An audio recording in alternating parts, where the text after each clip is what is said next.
Study IQ IAS, आपका selection हमारा mission. 27 lakh crore, 27 lakh crore, क्या है ये नंबर? ये है भारत सरकार का रेवेन्यू इंडिया में डायरेक्ट टैक्स कलेक्शन से, इनकम टैक्स कलेक्शन से, जो पिछले 5 साल में 120% के आसपास इंक्रीज देखा है। लगभग 12.5 लाख करोड़ से बढ़ करके आज हमारा direct tax income tax collection सरकारी रेवेन्यू 27 लाख करोड़ हो चुका है। इसके पीछे टेक्नोलॉजी का यूज़, AI का यूज़, ट्रस्ट बेस्ड सिस्टम का बनना और डायरेक्ट टैक्स कोड के साथ सिंप्लीफिकेशन ले आना टैक्स स्लैब्स में।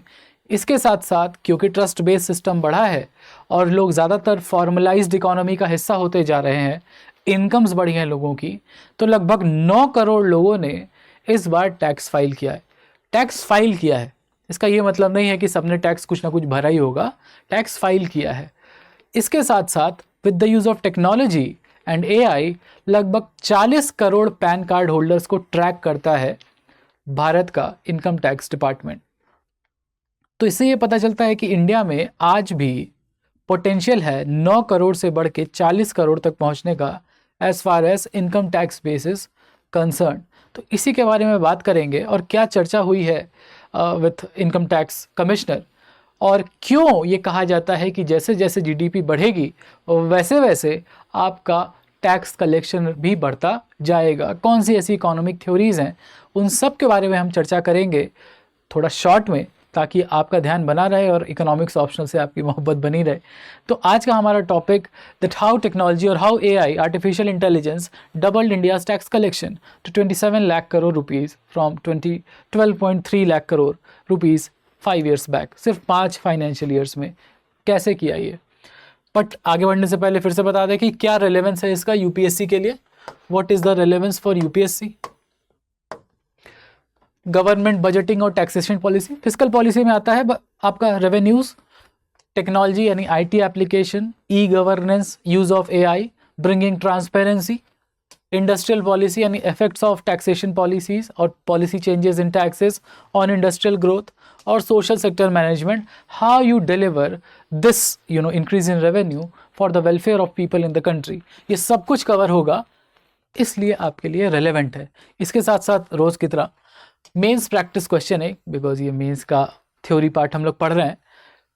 इस क्वेश्चन का आंसर आप दे पाएंगे जब आप इस वीडियो को पूरा देखेंगे और लाइक करेंगे तो भी। The integration of artificial intelligence and data analytics in India's direct tax administration has transformed revenue collection patterns. Critically examine the economic implication of this technological shift, analyzing both opportunities as well as challenges, and if you can suggest some policy measures. तो ये है आज का आपका question. 250 marks, 250 words, 15 marks का ये question है। कायदे से ध्यानपूर्वक सिंसियरली वीडियोस देखेंगे, नोट्स बनाएंगे, तो ये आंसर आप बड़े आसानी से कर ले जाएंगे। Data, facts, figure, economic theory की बैकिंग के साथ आज का हमारा प्रेजेंटेशन शुरू होता है। वेलकम एवरीवन, मेरा नाम है Rishabh and I am economics optional faculty here. और इकोनॉमिक्स ऑप्शनल के फैकल्टी हैं तो ये भी बता दे, हमारा इकोनॉमिक्स ऑप्शनल का बैच 31 जुलाई से ओपन हो रहा है, यानी कल से। और ये जो हमारी डबल धमाका सेल है वो भी ख़त्म हो रही है कल, यानी 31 जुलाई को। तो अगर आपने इकोनॉमिक्स ऑप्शनल में एडमिशन नहीं लिया है तो ये आने वाले 1 या 2 दिन बहुत क्रूशियल हैं, क्योंकि इस सेल में आपको ना सिर्फ इकोनॉमिक्स ऑप्शनल मिलेगा बल्कि प्लैटिनम बैच अगर आप लेंगे तो आपको प्रीलिम्स की टेस्ट सीरीज़ प्लस NCERTs, क्योंकि ये पहले आप प्रीलिम्स को क्रॉस करेंगे तभी आप मेंस लिख सकते हैं, तो NCERT और प्रीलिम्स आपके लिए, NCERT और प्रीलिम्स की टेस्ट सीरीज़ आपके लिए ज़रूरी हो जाएगी। तो प्लैटिनम बैच अगर आप लेते हैं तो इकोनॉमिक्स ऑप्शनल की test series, mentorship, doubt clearing और इसके साथ साथ प्रीलिम्स और NCERT ये भी मिलेगा। क्यों लेना चाहिए इकोनॉमिक्स का बैच? अगर आप एक सिंसियर स्टूडेंट हैं और अपना दिमाग यूज़ करना जानते हैं और भीड़ के हिस्से से अलग होना चाहते हैं, तो एक ऐसा ऑप्शनल जिसका हाईएस्ट स्कोर रहा है 335, highest among optional, highest interview score रहा है 215 of economics optional student, and for the last 10 years highest selection ratio रहा है, highest selection ratio among any available option is for economics optional. तो अगर आप अपना थोड़ा सा एप्लीकेशन ऑफ ब्रेन देखते हैं कि आपको रटना वटना नहीं पसंद है, आपको एप्लीकेशन बेस्ड स्टडी करना पसंद है, ग्लोबल पॉलिटिक्स में क्या चल रहा है, इकोनॉमी में उसका कंट्रीब्यूशन जानना पसंद है और इंडिया की पॉलिसीज़ कैसे इवॉल्व हो रही हैं और कैसे इवॉल्व होंगी ताकि आप इंडिया को एक डेवलप्ड नेशन बना सकें और एक बेहतर ब्यूरोक्रेट बन सके, तो ये ऑप्शन आपके लिए है। कैसे एडमिशन लेना है?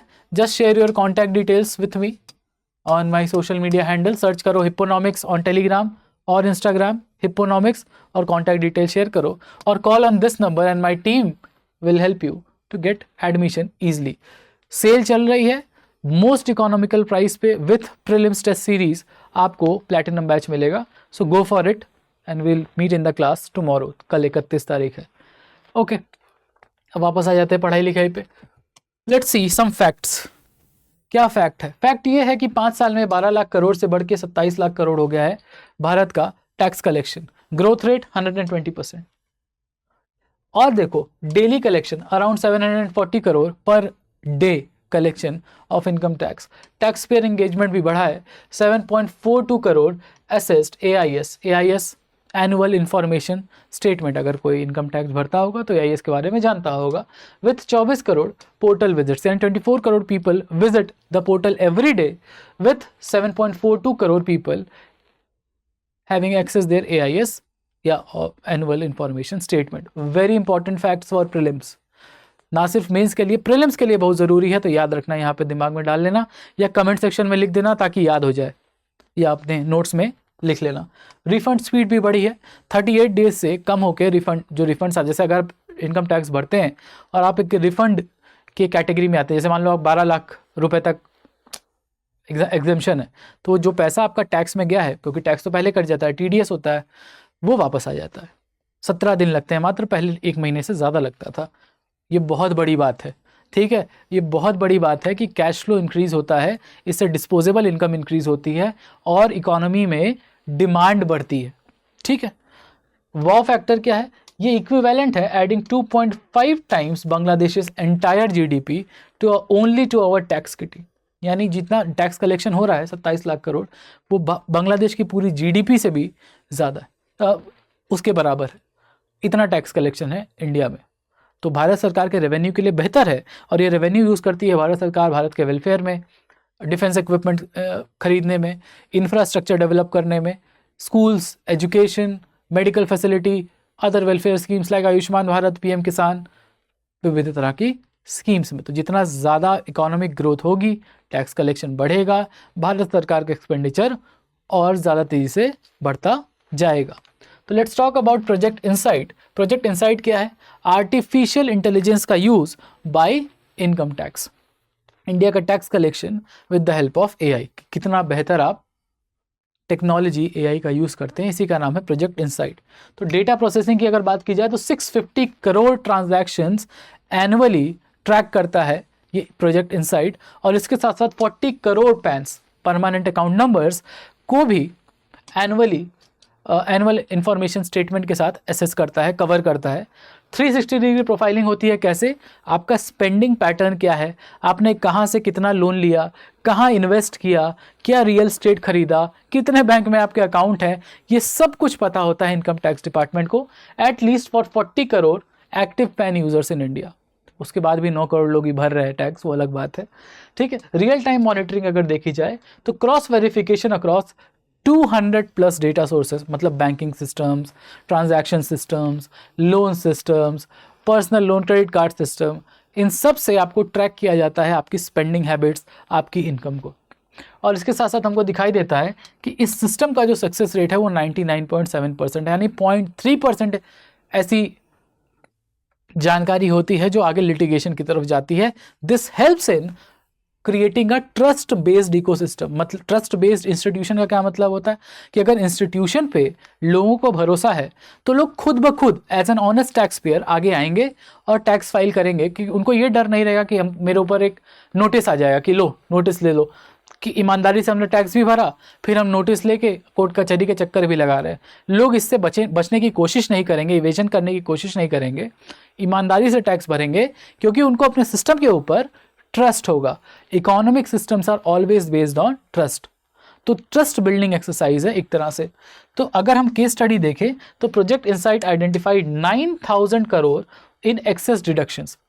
हो सकता है किसी ने गलत इंफॉर्मेशन दे दी हो, गलती से दे दी हो, तो इसकी वजह से लगभग 9,000 करोड़ का एक्सेस डिडक्शन था, बट उसमें से 963 करोड़ की रिकवरी हो गई है। जो 0.3% हम लोग यहाँ देख रहे हैं रिटर्न्स ठीक से प्रोसेस नहीं हो पाए, वही ये 0.3% रिटर्न्स हैं लगभग 8,000 करोड़ के, जो बाद में लिटिगेशन में या नोटिसेस में जाते हैं। लेकिन ऑनेस्ट टैक्स पेयर के लिए जो प्रॉब्लम है, सरदर्दी है, वो जो डर है, वो धीरे धीरे कम हो रहा है। इससे ट्रस्ट बिल्डिंग हो रही है और इंस्टीट्यूशंस में भरोसा होने की वजह से लोग अपना टैक्स भरने की कोशिश कर रहे हैं। लगातार ये नंबर धीरे, अब अगर आप 9.5 करोड़ तक पहुंच गए हैं 2 करोड़ से, तो धीरे धीरे और बढ़ता जाएगा, 40 करोड़ तक पहुंचना है अभी। ठीक, अब हम देखते हैं कि कैसे ये पॉसिबल हुआ है। हम इसको समझेंगे नज थ्योरी से। नज का मतलब, जैसे आप बैठे हैं, आप कुछ सोच रहे हैं, ठीक है, आप अपने ख्याल में खोए हुए, पीछे से कोई आया, वैसे क्या कर रहे हो, काम करो, तो आपका ध्यान फिर काम पे चला जाता है। दिस इज कॉल्ड नज। ठीक है, नज थ्योरी ये कहती है कि कॉन्सिस्टेंटली नज कैंपेन जो किया गया, कि लोगों से बार बार बोला गया कि अगर आपके पास देखो भाई फॉरेन एसेट है, या आपने टैक्स फाइलिंग में कोई गलती कर दी है, बार बार उनको ये रिक्वेस्ट की गई कि अगर आप गलती करें हैं या कुछ कोई टैक्स फाइल नहीं कर पाए हैं, या आपका कोई फॉरेन एसेट है, तो उसको तुरंत बताएं, फाइल करें, टैक्स भरें और निश्चिंत रहें। तो ये जो नज थ्योरी है, पॉजिटिव नज थ्योरी, वो हेल्प की है इंडिया में टैक्स बेस को बढ़ाने में, because there is a system based on trust, जो ऑनेस्ट टैक्स पेयर को डिसइंसेंटिवाइज या क्रिमिनलाइज नहीं करता है। फेसलेस सिस्टम होने की वजह से भी इसमें फायदा हुआ है। तो टारगेट क्या है, 19,501 हाई नेटवर्थ इंडिविजुअल टारगेट थे किसका, under the foreign asset campaign of the Nach campaign. Response क्या हुआ, 62% ने वॉलेंटरली रिवाइज्ड किया अपना रिटर्न्स को कि हाँ भाई मेरे पास फॉरेन एसेट है, आई एम गोइंग टू पे फॉर दैट, पे द टैक्स फॉर दैट। ठीक, result that around 30,000 crore foreign assets were declared. So it's a big number, very big number. तो इससे फायदा क्या हुआ, भारत सरकार को पता है कि किसकी प्रॉपर्टीज कहाँ है, कहाँ किस पे टैक्स लगाना है, किसकी इनकम कितनी हो सकती है, like that. False claims buster. False claim का मतलब कि हो सकता है कि कई बार लोगों ने हाउस रेंट अपना ज़्यादा दिखा दिया हो एग्जाम्शन लेने के लिए, ये दिखा दिया हो कि मैंने इंश्योरेंस लिया नहीं हो एग्जाम्शन लेने के लिए। तो हो सकता है कभी कभी गलती से हो गया हो और कभी कभी जानबूझ के हुआ हो। तो ऐसे 9,000 करोड़ एक्सेस डिडक्शन को डिटेक्ट किया एआई ने, और उसमें से लगभग 10% की रिकवरी, 10% से ज़्यादा की रिकवरी हो गई है आराम से। ठीक, बिहेवियरल चेंज ये आया है कि because of this, because people know, कि एआई नोज, लोगों ने 40% तक रिड्यूस किया है false filing. False filing reduce हुई है up to 40%। Big number for a country like India. ठीक है, तो इकोनॉमिक थ्योरी क्या कहती है, थेलर्स की नस थ्योरी कहती है कि यूजिंग साइकोलॉजी यानी बिहेवियरल इकोनॉमिक्स, आप लोगों के कंजम्पशन बिहेवियर को, इकोनॉमिक बिहेवियर को चेंज कर सकते हैं। This is what Nach theory says. तो उसका एक एग्जांपल से हम लोग समझ लिए। कुछ इकोनॉमिक थ्योरीज जो ये टैक्सेशन सिस्टम और इससे होने वाले मल्टीप्लायर इफेक्ट को समझाती हैं जीडीपी में, सबसे important endogenous theory. Endogenous theories ये कहती हैं कि tax policies long term economic growth को डायरेक्टली इफेक्ट करती हैं। डायरेक्ट यानी अगर आप ग्रोथ है इकोनॉमी में तो टैक्स ऑटोमेटिकली बढ़ता जाएगा, और जैसे जैसे टैक्स रेवेन्यूज बढ़ेंगे, सरकार के हाथ में पैसा आएगा, the government will start to spend more on human capital development, infrastructure development. तो जब development, long term asset creation में सरकार और ज़्यादा इन्वेस्ट करेगी, तो it will create a multiplier effect in GDP. कि जैसे मान लो कि सरकार का रेवेन्यू 2 टाइम्स बढ़ रहा है, 2x बढ़ रहा है, 100 करोड़ था 200 करोड़ हो गया, तो अब इस 200 करोड़ का सरकार करेगी क्या, रोड्स बनाएगी, ठीक है, स्कूल्स बनाएगी, ठीक, हॉस्पिटल्स बनाएगी, और वेलफेयर स्कीम्स में यूज करेगी, वेलफेयर स्कीम्स में यूज करेगी। इससे लोगों के बीच में गवर्नमेंट और सिस्टम के प्रति ट्रस्ट बढ़ेगा। साथ ही साथ इकोनॉमी में, क्योंकि सरकार ने हॉस्पिटल, स्कूल, रोड्स बनाए, तो इकोनॉमी में एक ग्रोथ साइकिल क्रिएट होगी, लोगों की डिमांड बढ़ेगी, इनकम बढ़ेगी, डिस्पोजेबल इनकम्स बढ़ेंगी, लोगों की हेल्दी लाइफ होगी, स्कूल बनेगा, तो आप ये देखेंगे कि ह्यूमन कैपिटल डेवलपमेंट होगा, लोग हाईली स्किल्ड होते जाएंगे, पढ़ेंगे लिखेंगे तो ज़्यादा बेहतर जॉब्स मिलेगी, बेहतर जॉब्स बेहतर इनकम, यानी एक virtuous cycle of growth create होती है। इसी तरह अगर हम टैक्स बायंसी की बात करें तो हमने देखा कि जब भी ग्रोथ हुई है जीडीपी की, एक्सेसिव ग्रोथ, तो उसी के साथ साथ टैक्स बायंसी भी बढ़ी है। टैक्स बायंसी मतलब with every 1% increase in GDP how much tax is increasing. ठीक है, तो जैसे 1% जीडीपी बढ़ी थी इस पीरियड में, 2006-7 के पीरियड में, तो लगभग 2.42 टाइम्स टैक्स कलेक्शन बढ़ा था। आज के समय में अगर देखा जाए तो for every 1% GDP increase their is a increment of 1.8% in tax collection, 1.8%। So it's a fairly good tax buoyancy in India. सारे लॉस को नहीं पढ़ेंगे क्योंकि कुछ कुछ हम लोग इकोनॉमिक्स ऑप्शनल के लिए छोड़ देंगे। जब आप एडमिशन लेंगे तो we will talk about all the other law. But Laffer curve की अगर बात की जाए तो optimal tax collection, Laffer curve क्या होता है, सिंपल सा ये बेल कर्व। तो ऑप्टिमल टैक्स रेट्स पे अगर टैक्स सिस्टम आपका कॉम्प्लेक्स नहीं है तो मैक्सिमम टैक्स रेवेन्यू कमा सकती है सरकार। This is what Laffer curve says. Wagner's law we will talk about in the class. Real application अगर देखा जाए तो कॉर्पोरेट टैक्स रेट में जो रिडक्शन हुआ है, उसके साथ साथ पर्सनल इनकम टैक्स के स्लैब्स में जो सिंप्लीफिकेशन हुआ है, 12 लाख रुपए तक आप टैक्स एग्जेम्प्ट हैं, तो इससे भी कंटिन्यूअसली जो टैक्स बेस है वो बढ़ेगा। ज़्यादातर लोग अब फाइल करेंगे, 12 लाख तक की इनकम अपनी दिखाएंगे, तो इससे क्या होगा, रेवेन्यू ग्रोथ सरकार का लगातार बढ़ेगा because of simplification of tax system. तो हमने इकोनॉमिक थ्योरी से भी समझ लिया कि टैक्स रेवेन्यू का जो ग्रोथ होता है उससे इकोनॉमी को क्या फ़ायदा होता है। We have talked about it, आपको समझ में भी आया होगा। समझ में आया तो इकोनॉमिक्स ऑप्शन आपके लिए, go do take admissions in the class. Okay, so global champions case study से देखते हैं, एग्जाम्पल से समझते हैं कि कैसे टेक्नोलॉजी का इन्फ्यूजन करके लोअर इनकम कंट्रीज ने भी अपने टैक्स रेवेन्यूज को बढ़ाया, जैसे मंगोलिया, युगांडा, जाम्बिया। इन सब की स्ट्रैटेजी में आपको ये चीज दिखाई देगी कि with infusion of technology, making better corruption free transparent institutions, all these low income countries have shown tremendous growth in tax collection, सिर्फ टेक्नोलॉजी का यूज करके, ट्रांसपेरेंसी बढ़ा के और करप्शन कम करके, by building institutions, strong robust institutions, trust based economy बना के। मंगोलिया में 300% का इंप्रूवमेंट टैक्स कलेक्शन में, millions of new additional revenue sources in Uganda और जाम्बिया में अगर देखा जाए तो ट्रांसफर प्राइसिंग यूनिट, क्योंकि टेक सपोर्ट के साथ यानी integration of technology with transfer pricing और with taxation system, landmark supreme court victories worth millions by the. अब क्या होता है कि अगर टैक्स कायदे से आप ना भरिए तो नोटिस आएगा, नोटिस के बाद भी ना भरिए तो आप फिर सिस्टम कहाँ जाएगा, कोर्ट जाएगा।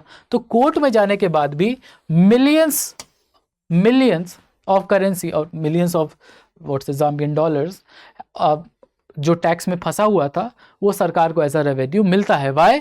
Because of infusing technology. तो टेक्नोलॉजी का सही इस्तेमाल ना सिर्फ एक ट्रस्ट बेस्ड सिस्टम क्रिएट करने में, बल्कि साथ ही साथ अगर कोई जानबूझ के टैक्स इवेड करने की कोशिश करता है, टैक्स चोरी करने की कोशिश करता है, तो कोर्ट केस अगर होता है मान लीजिए, तो वहाँ भी इनकम टैक्स ऑफिसेस का जीतने का जो परसेंटेज है वो बढ़ता है with the use of technology, with more evidences present.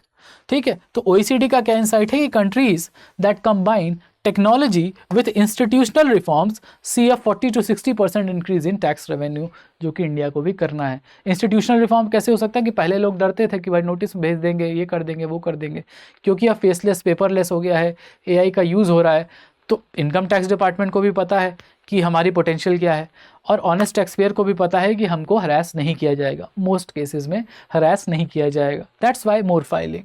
Made in India success story भी है, क्योंकि इंडिया में खुद ही 5 साल में दुगने से ज़्यादा हो गया है आपका टैक्स कलेक्शन।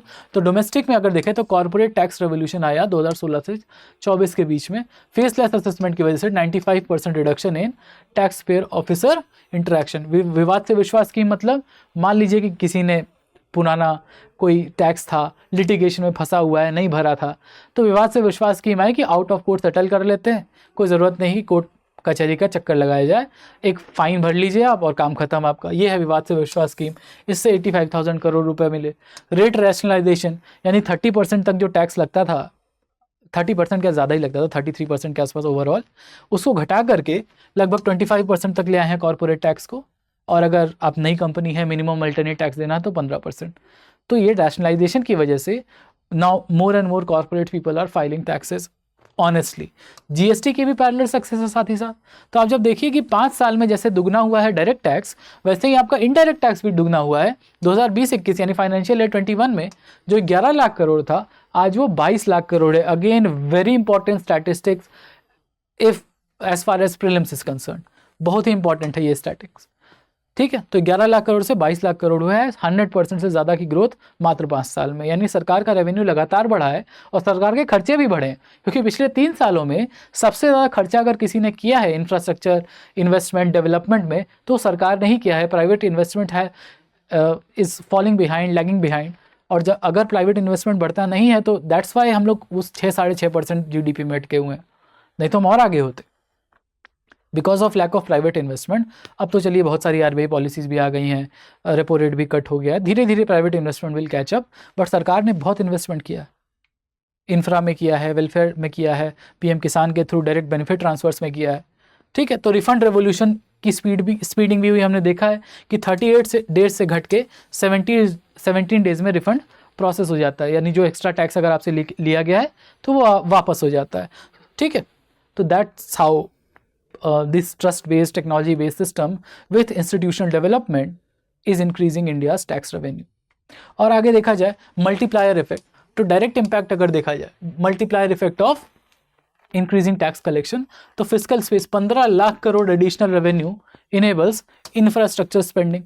इसीलिए तो सरकार हर साल लगभग 11 लाख करोड़ रुपए का कैपिटल एक्सपेंडिचर करती है हर साल। पिछले पोस्ट कोविड 10 लाख करोड़ से शुरू किया था, 11 लाख करोड़ पे। इन्वेस्टमेंट क्लाइमेट अगर देखा जाए, because of transparent system, India में अगर ट्रांसपेरेंट इंस्टीट्यूशंस होंगे तो फॉरेन इन्वेस्टर्स भी इंडियन इकोनॉमी पर ट्रस्ट करेंगे कि हमसे गलत टैक्स नहीं लिया जाएगा। That has led to 23% increase in FDI inflows. Compliance culture अगर देखा जाए तो ट्रस्ट फर्स्ट फिलॉसफी की वजह से लिटिगेशन 60% से कम हुआ है, यानी आउट ऑफ कोर्ट सब चीज़ें बातचीत करके सॉल्व हो जा रही है। इनडायरेक्ट बेनिफिट अगर देखा जाए, डिजिटल इंडिया को पुश मिला है because taxation has been digitize and with the use of AI it is going further, one more step further. Data economy के साथ, क्यों? क्योंकि 40 करोड़ पैन कार्ड डिटेल से 6.5 करोड़ प्रोसेसिंग होती है एनुअली डेटा की। तो इससे ये पता चलता है ट्रांजैक्शन प्रोसेसिंग के साथ कि सरकार के पास बहुत सारा डेटा है, तो थोड़ा बच के रहिए। और बिहेवियरल शिफ्ट अगर देखा जाए, because of this trust based transparent corruption free system, citizens का भरोसा भी अपनी सरकार की तरफ बढ़ा है। यानी डिजिटल फर्स्ट गवर्नमेंट सर्विसेज की वजह से टैक्स रेवेन्यू, टैक्स बेस बढ़ाने में हेल्प मिली है, ठीक है। तो इकोनॉमिक थ्योरी क्या कहती है, फिस्कल मल्टीप्लायर इफेक्ट वाली, कि हर 1 रुपए के GDP इंक्रीज पे for every 1 rupee improve tax collection generates around 1.8 rupees of economic activity, ये कहती है, ठीक।